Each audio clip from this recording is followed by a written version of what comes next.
1.300 triliun, utang jatuh tempo, berikut bayaran bunganya. Ini apakah memang benar kita punya kemampuan bayar yang... Di sini Komisi 11 rapatnya dengan Menteri Keuangan berapa ratus hari dalam setahun. Kenapa tidak pernah mempertanyakan itu? Harusnya sudah putus pada waktu itu. Pak, kalau uang Bapak ditaruh di BI, dosa Bapak dua. Satu, Bapak nggak bangun ekonominya. Yang kedua, sistem kering, nggak bisa bangun juga.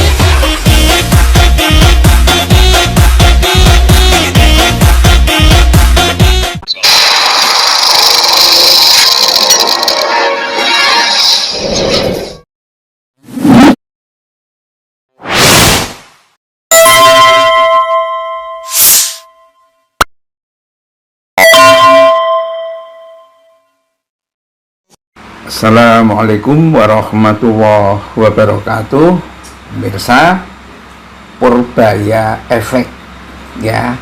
2 hari yang lalu saya punya pendapat yang memang agak berbeda dengan para pengamat ekonomi lain yang pesimis. Sekarang mulai terbaca tentang efeknya Menteri Ekonomi baru.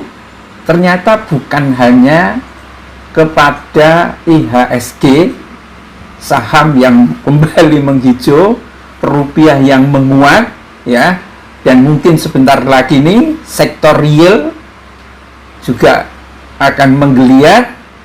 Tapi malah yang lebih dari itu kelihatannya adalah perilaku, termasuk cara berinteraksinya dengan DPR dan kehidupannya sehari-hari. Ini kabinet Prabowo akan ada tsunami perubahan perilaku. Orang yang flexing, menunjukkan kekayaannya yang berlebihan, itu akan kelihatan jadi orang-orang bodoh, blow on, dan jadi bahan tertawaan. Karena apa? Ya, karena dia tidak bisa mengandalkan isi otaknya, maka dia mengandalkan isi dompetnya.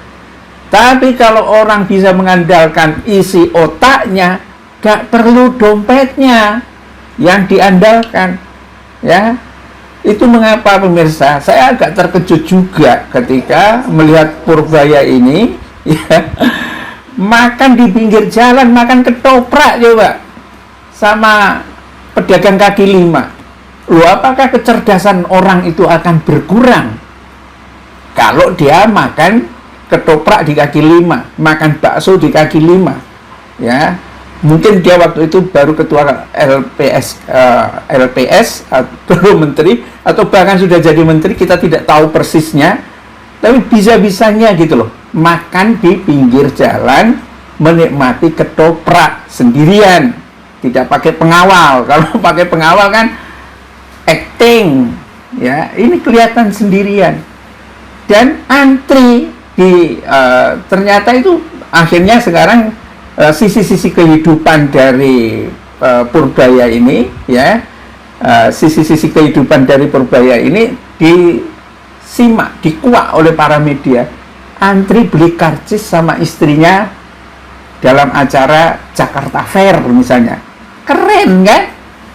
Kalau ada pejabat-pejabat seperti ini dan kecerdasannya luar biasa dalam menghadapi DPR yang mungkin menjadi orang-orang kaya baru gitu ya, luar biasa. Coba misalnya ditanya oleh anggota DPR ini, itu dijelaskan ya kan, gimana kita menghadapi hutang yang 1.900 triliun tahun ini apa bagaimana gitu, saya tidak tahu ya. Dan jawabannya apa? 3.000 triliun aja bisa dikorupsi, masa bayar utang yang ada logikanya nggak bisa dipenuhi? Keren kan? Satu, dia punya sistem pertahanan logis, yang kedua nendang juga gitu loh, sehingga para koruptor yang menjadi pejabat atau pengusaha yang nyogok para pejabat atau yang mereka main-main dengan APBN kalang kabut. 3.000 triliun dikorupsi aja bisa. Padahal korupsi itu pekerjaan yang berat sebetulnya ya, kalau dia menggunakan otak warasnya. Kecuali otak waras yang dicemari dengan keserakahan, itu sudah berbeda gitu loh Ini jadi menarik ya, pemirsa, dan gaya hidup dengan keluarganya.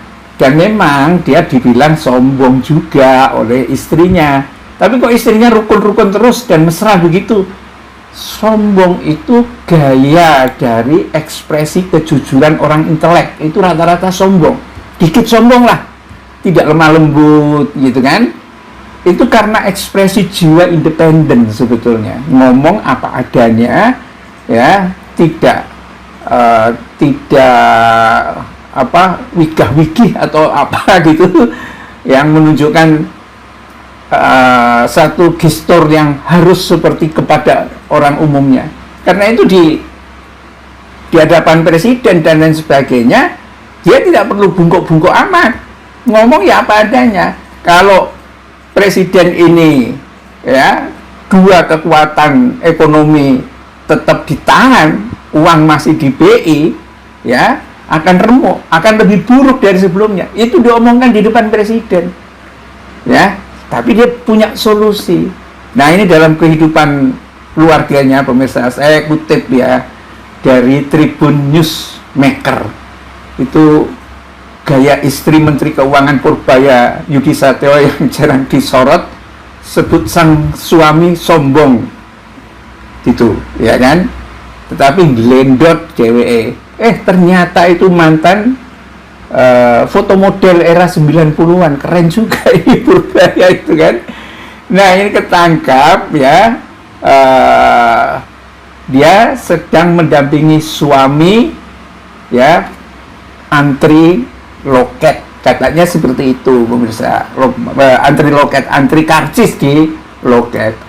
Dan ya banyaklah, kesederhanaan itu sebetulnya memang sangat diperlukan. Dan orang yang cerdas itu biasanya sederhana di mana-mana. Kalau dalam filsafat tuh ya, zaman Yunani dulu, sebuah negara murad marid nggak mengerti jalan keluarnya, kemudian sang raja minta nasihat kepada seorang filosof, ya, apa penyelesaiannya?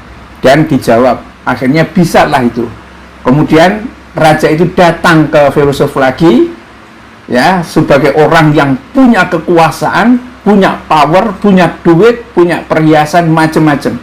Sang filosof, ya, saat itu sang filosof itu sedang berjemur, menikmati matahari pagi, ya. Apapun yang kamu minta akan saya turuti, itu kata raja. Dan filosof ini mengatakan, benar Pak Raja, gitu. Oh benar, saya akan turuti semua. Ya, bayangan raja itu adalah filosof ini akan dia minta kekuasaan, minta duit, minta proyek dan lain sebagainya. Lalu apa yang terjadi? Saya minta kamu minggir sedikit saja, ya, karena kamu nutupin sinar matahari itu yang kena pada saya. Kenikmatan hidup itu ya sebetulnya seperti itu, mirza. Jadi orang kalau pikiran hatinya jadi satu, ya, sudah itu kenikmatan hidup. Ya sudah barang tentu dia harus ingat selalu dimanapun dan kapanpun kepada Allah Subhanahu wa Ta'ala. Kita berharap ya dengan tampilnya Menteri Purbaya Sudewo Sudewa apa Sudewo ini akan mengubah gaya hidup yang ada di MPR, DPR, pejabat-pejabat. Ngapain ya satu rumah besar isinya 17 mobil, kayak orang bodoh aja itu, kecuali dia jualan mobil. Billahi taufik wal hidayah. Assalamualaikum warahmatullahi wabarakatuh.